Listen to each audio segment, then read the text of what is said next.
आणि मी व्यापक जागेत चालीन, कारण मी तुझ्या आज्ञा शोधल्या आहेत. रविवार 29 मार्च 2026. आज सकाळच्या ध्यानासाठी मी संत योहानच्या सुवांगतून अध्याय 13 पद 36 निवडले आहे. सिमोन पेत्राने येशूला म्हटले, प्रभू, तू कुठे जात आहेस? येशूने त्याला उत्तर दिले, मी जिथे जात आहे तिथे तू आता माझ्याबरोबर येऊ शकत नाहीस, पण नंतर तू येशील. शुभ प्रभात मित्रांनो. येशू त्याच्या लोकांना त्यांच्यापेक्षा जास्त चांगले ओळखतो. चला या पदावर ध्यान करूया. आजच्या सकाळच्या ध्यानाचे विषय आहे, येशू आम्हाला जास्त चांगले ओळखतो. येशूने त्याच्या मृत्यूबद्दल, त्याच्या त्रासाबद्दल सांगितले होते आणि नंतर येशूने शिष्यांच्या पाय धुतले आणि त्यांना एक नवीन आज्ञा दिली जी म्हणजे एकमेकांना प्रेम करा. आणि येशूने त्यांना सांगितले की तो त्यांच्यापासून दूर जाईल.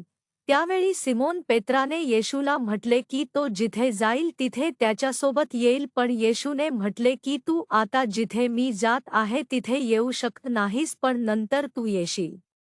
येशूने पेत्राला म्हटले की तो येशूला 3 वेळा नाकारेल, पण येशूला माहीत होते की पेत्र नक्कीच नंतर त्याच्याबरोबर येईल आणि ते घडले. जेव्हा येशूला अटक झाली, येशूला कैदी म्हणून नेले गेले. जेव्हा येशूची चौकशी होत होती तेव्हा पेत्र तिथे गेला, पण स्वतःची ओळख दाखवायची नको होती.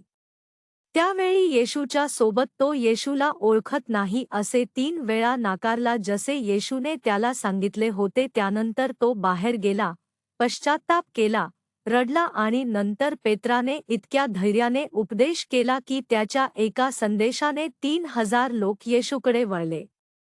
येशू पेत्राला पेत्रापेक्षा जास्त चांगले ओळखत होता.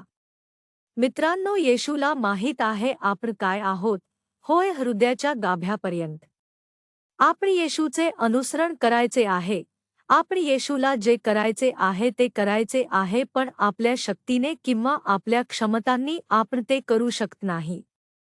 येशूला माहीत आहे की आपण दुर्बल आहोत आणि कधीतरी आपण पडू, पण जेव्हा प्रभूच्या आत्म्याची ओत असेल तेव्हा आपण परिस्थिती कशीही असो प्रभूसाठी उभे राहू. म्हणून चला पूर्णपणे स्वतःला देवाकडे समर्पित करू, कारण देवाला आमच्या सामर्थ्य आणि दुर्बलतेचे ज्ञान आहे. तो आम्हाला त्याच्यासाठी उभे राहण्यास सामर्थ्य देईल. प्रार्थना. कृपालू देवा, आमचे स्वर्गीय पिता, आम्हाला सामर्थ्य देण्यासाठी धन्यवाद. आम्हाला तुझ्या वैभवासाठी वापर. ख्रिस्ताच्या नावाने आम्ही प्रार्थना करतो. आमेन.